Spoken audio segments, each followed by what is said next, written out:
함께 보실 말씀은 빌립보서 1장 22절부터 30절 말씀입니다. 빌립보서 1장 22절부터 30절 말씀입니다. 우리 함께 봉독하도록 하겠습니다. 그러나 만일 육신으로 사는 이것이 내일의 열매일진데 무엇을 택하야 하는지 나는 알지 못하노라. 내가 그들 사이에 끼었으니 차라리 세상을 떠나서 그리스도와 함께 있는 것이 훨씬 더 좋은 일이라. 그렇게 하고 싶으나 내가 육신으로 있는 것이 너희를 위하여 더 유익하리라. 내가 살 것과 너희 믿음의 진보와 기쁨을 위하여 너희 무리와 함께 거할 이것을 확실히 아노니 내가 다시 너희와 같이 있으므로 그리스도 예수 안에서 너희 자랑이 나로 말미암아 풍성하게 하려 함이라. 오직 너희는 그리스도의 복음에 합당하게 생활하라. 이는 내가 너희에게 가보나 떠나 있으나 너희가 한 마음으로 서서 한 뜻으로 복음의 신앙을 위하여 협력하는 것과 무슨 일에든지 대적하는 자들 때문에 두려워하지 아니하는 이 일을 듣고자 함이라.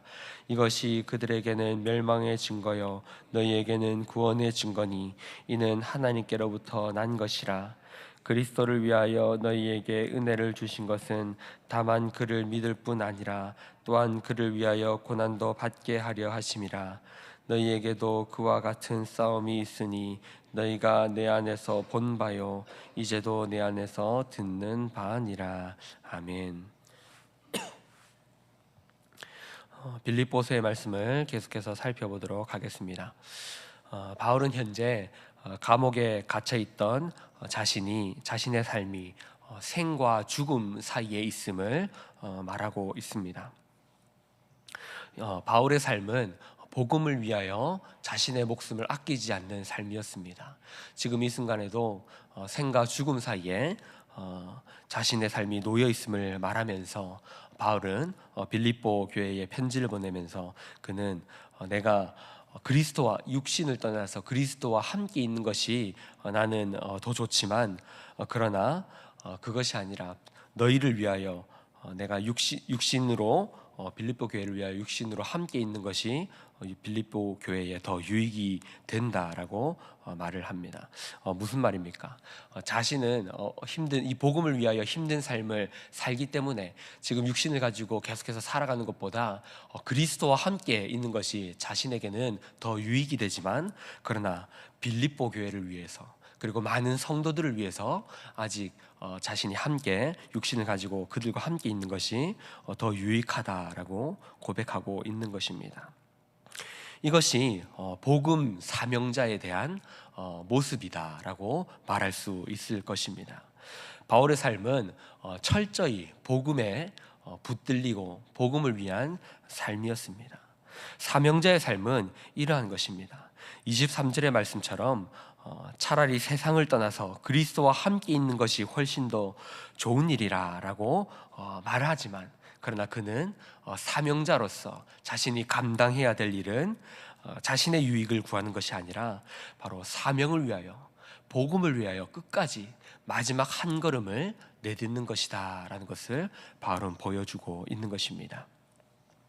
사랑하는 성도 여러분, 우리는 늘 하고 싶은 일과 해야 할 일 사이에서 선택해야 합니다. 우리는 언제나 하고 싶은 일을 하고 싶죠. 하고 싶은 일을 선택하고 싶죠. 그러나 사명자는 그런 삶을 살아서는 안 되는 것입니다. 바울이 고백하고 있듯이 자신의 유익은 그리스도와 함께 이제 육신을 떠나서 주님이 나를 부르셔서 주님과 함께 있는 것이지만 그러나 해야 할 일은 무엇입니까? 여전히 나의 육신 가운데서 복음을 위하여 살아가야 하는 것입니다. 대표적으로 우리 주님도 그러한 삶을 보여주셨죠. 어떤 것입니까? 하고 싶은 일과 해야 할 일, 나의 원대로 하지 마시옵고 뭡니까? 아버지의 원대로 하시옵소서. 내 뜻대로 하지 마시옵고 아버지의 원대로 하시옵소서. 이것이 바로 사명을 받은 자의 모습입니다. 자신이 원하는 삶이 있을지라도 나의 유익이 있을지라도 그것을 선택하지 않습니다. 주어진 사명에 최선을 다할 뿐입니다. 이것이 바로 사명자의 모습입니다. 사랑하는 성도 여러분, 우리는 이 사명자의 모습을 하루하루 매일매일 걸어가야 합니다. 매일매일 삶의 순간마다 여러분이 원하는 선택이 있습니까? 그 원하는 자신이 선택이 있다면, 원하시는 선택이 있다면 고민하실 수 있기를 바랍니다. 이것이 사명자의 삶일까? 하나님이 원하시는 삶일까? 그렇다면 기쁨으로 그 선택을 해야겠지만 그 고민 가운데에 하나님이 원하시는 것이 나의 원과는 다르다면 언제나 우리는 하나님의 뜻대로 살아가야 하는 것이죠. 선택의 순간마다 우리는 그 고민을 할 수 있어야 합니다. 그리고 하나님을 위한, 복음을 위한 선택을 할 수 있어야 하는 것입니다. 사명자는 자신을 위하여 살아가는 것이 아니라 복음을 위해 살아가는 사람입니다. 27절에서 바울은 빌립보 교회를 향하여서 사명자로서 이런 권면을 합니다. 오직 너희는 그리스도의 복음에 합당하게 생활하라. 그리스도의 복음에 합당하게 생활하라. 사명자는 자신을 충성되게 여겨서 사명을 주신 분, 자신을 사랑하시고 그리고 자신을 믿고 자신에게 사명을 주신 분, 그분을 위하여 충성되게 살아가야 하는 자들입니다. 그것이 사명자입니다. 그 사명자는 어떤 삶을 살아가야 된다고 말하고 있습니까? 바로 우리의 주님이신 그리스도의 복음을 위하여 그 복음에 합당한 삶을 살아가는 사람이다라고 말하고 있습니다. 사랑하는 성도 여러분, 주님께서는 우리에게 이렇게 명령하고 계시는 겁니다. 복음을 위하여 합당하게 살아가라. 너희는 복음을 위하여 하루하루를 살아가라. 세상 사람들은 복음을 듣고 복음을 깨닫기 이전에 우리를 보고 복음을 알게 됩니다. 예수님을 믿지 않는 자들은 우리의 삶을 통하여서 복음을 보게 됩니다. 주님이 우리에게 명령하신 삶이 무엇입니까? 잘되고 부유하고 성공하는 삶 이전에 사랑하며 살아가는 것입니다. 사랑의 삶을 우리에게 요구하셨습니다. 세상 사람들은 우리가 복음에 합당한 삶을 살아가는 것, 바로 사랑하며 살아가는 그 삶을 통하여서 예수 그리스도의 복음을 보게 되는 것입니다. 사명자의 삶은 바로 이러한 것입니다. 사랑하는 성도 여러분, 우리는 결단해야 합니다. 어떤 것을 결단해야 합니까? 복음을 위하여 살아가도록, 바로 사랑의 복음, 예수 그리스도께서 우리에게 보여주신 그 복음, 사랑의 모습을 실천하며 그 사랑의 복음을 삶으로 나타내며 살아가기를 우리는 결단해야 하는 것입니다. 우리 주님은 우리에게 그것을 요구하며 그 사랑의 복음의 삶을 살아가도록 우리를 강권하고 계시는 것입니다. 바울은 복음의 사람이었습니다. 그 복음의 사람, 철저히 삶의 처음과 끝이 그 복음으로 매여 있기를 원했던 사람입니다. 그 방법이 때로는 잘못된 방법도 있었지만 결국에는 주님께서 그 바울의 삶을 복음의 삶으로 인도하셨습니다. 마찬가지로 우리도 이 복음에 매여 있기를 우리는 하루하루를 힘써야 합니다.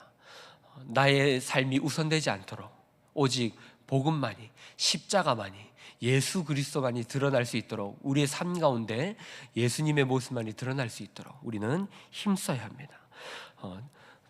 대충 살다가 대충 삶을 마무리하는 사람이 너희는 복음을 위하여 합당하게 살아가라 라고 권면한다면 와닿지 않을 것입니다. 그러나 바울이 생과 사, 그 갈림길 사이에서 전혀 녹록지 못한 삶을 살아가면서 자신의 목숨을 복음을 위하여 내어놓는 그 순간에서도 빌립보 교회를 향하여 그리고 우리를 향하여 이렇게 권면하고 있는 것입니다.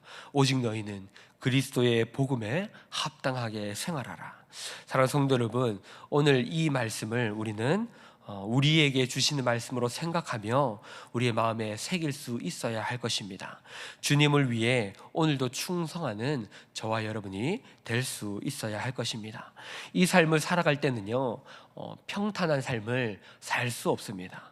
바울은 29절에서 이렇게 말합니다. 그리스도를 위하여 너희에게 은혜를 주신 것은 다만 그를 위하여 믿을 뿐 아니라 또한 그를 위하여 고난도 받게 하려 하심이라. 사도 바울은 사명을 감당할 때에 또한 많은 고난도 너에게 있을 것이다라고 말하고 있습니다.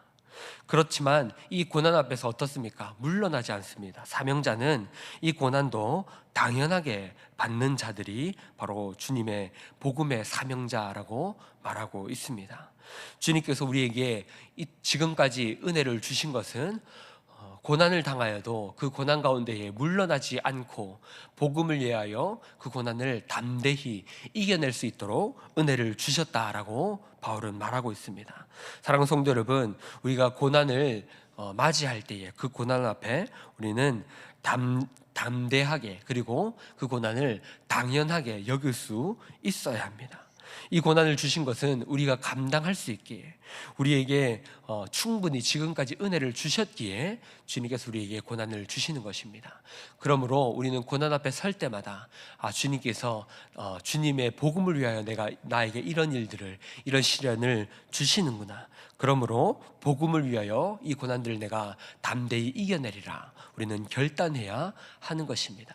우리가 고난 앞에서 복음을 들고 그리고 믿음으로 담대하게 이겨나갈 때에 우리의 그 모습을 보고 다른 사람들도 도전을 받게 되는 것입니다. 고난 앞에서 시험에 빠지고 그리고 낙심하며 주님을 떠나버리는 것이 아니라 고난 가운데서도 평안함을 잃지 않고 하나님의 품 안에서 그 평안함을 가지고 담대히 나아갈 때에 우리는 믿음의 본을 보일 수 있는 것이며, 그 공동체가 그 믿음을 통하여, 믿음의 본을 통하여서 더욱더 하나 되고 더욱더 단단하여질 수 있는 것입니다. 사랑하는 성도 여러분, 잊지 않아야 할 것은 사명자는 고난 가운데 무릎 꿇지 않는 자들입니다. 사명자는 그 사명을 완수하기까지 끝까지 복음을 가지고 무릎 꿇지 않는 자들입니다. 저와 여러분이 이것을 기억하면 좋겠습니다. 끝으로 리빙스턴 선교사님의 이야기를 잠깐 한번 생각해 보도록 하겠습니다. 아프리카 선교에 큰 역할을 했던 이 리빙스턴 선교사님은요, 선교뿐만 아니라 지리학적으로도 많은 업적을 남기셨습니다. 왜 그러냐면 유럽이 아프리카에 대해서 잘 알지 못할 때에 이분은 30년 동안 아프리카 선교를 위해서 끊임없이 그 길을 개척하고 그 선교의 길을 열어가셨기 때문에 그분의 그 업적을 통해서 지리학회가 아프리카에 대한 연구를 하는데, 이 리빙스턴 선교사님의 그 지도 그리고 그분의 업적을 통해서 많은 도움을 얻게 되었다고 합니다. 그래서 선교사로도 유명하지만 이 리빙스턴 선교사님은 지리학회에서도 영국과 유럽에서 아주 유명하신 분으로 알려져 있습니다. 그런데 그 유명한 일화 중에요, 리빙스턴 선교사님이 아프리카 선교를 할 때에 한쪽 어깨를 사자에게 물리는 아주 위험한 일을 당하셨습니다. 그래서 한쪽 어깨를 쓰지 못할 정도로 힘든 상황에 처하게 되셨는데요, 이분이 남긴 유명한 말이 있습니다. 그것은 나는 사명을 다 완수하기 전까지는 죽지 않는다. 나는 주님이 주신 사명을 완수하기 전까지는 죽지 않는다. 아주 유명한 말을 남기셨습니다. 바로 사명자는 죽지 않는다라는 말을 남기신 것이죠. 사랑하는 성도 여러분, 이 리빙스턴 선교사님이 하신 말씀처럼 사명자는요, 자신의 복음을 완수하기까지 죽지 않습니다. 하나님이 우리를 이 땅 가운데 보내주신 이유는요, 우리에게 남겨진 사명이 있기 때문입니다. 그냥 살다가 그냥 돌아가기를 바라시면서 하나님께서 우리를 이 땅 가운데 살도록 내버려 두시는 것이 아닙니다. 무엇을 위해 우리를 이 땅 가운데 보내셨습니까? 바로 주님의 복음의 사명을 위하여 우리를 이 땅 가운데 보내신 것입니다. 사랑하는 성도 여러분, 저와 여러분이 사명자라는 것을 잊지 않았으면 좋겠습니다. 우리의 삶의 하루하루가 복음을 위한 사명의 삶을 감당하도록 하나님께서 이 땅에 우리를 보내셨다는 것을 잊지 않고 하루하루를 사명자의 삶을 살아갈 수 있기를 주님의 이름으로 축복합니다. 그 사명을 감당하도록 하나님은 우리를 지켜주십니다. 그 사명을 다하는 날까지 하나님께서는 우리를 이 땅 가운데 지키고 보호하여 주십니다. 심지어 사자가 우리를 물지라도 우리에게 사명이 남아있다면 하나님은 우리를 지키고 이 땅 가운데 보호하여 주시는 것입니다. 저 여러분이 오늘 말씀처럼 사도 바울이 복음을 위하여 끝까지 살아간다, 사명에 복음에 합당한 삶을 살아간다고 고백했던 것처럼 저 여러분도 이 땅 가운데 우리에게 주어진 그 사명을 위하여 살아간다는 그 고백과 함께 하나님의 기쁨이 되는 삶을 살아갈 수 있기를 주님의 이름으로 축복합니다. 들으신 말씀을 생각하면서 함께 기도할 때에 이렇게 먼저 기도하면 좋겠습니다. 오늘 하루도 우리에게 사명을 맡기신 주님께 감사하면서 그 주님께 충성하면서 사명자로 살아가게 하여 주시옵소서. 복음을 위한 사명자로 살아가게 하여 주시옵소서라고 함께 기도하신 후에 앞에 보이시는 기도 제목을 놓고 기도하시도록 하겠습니다. 기도하겠습니다.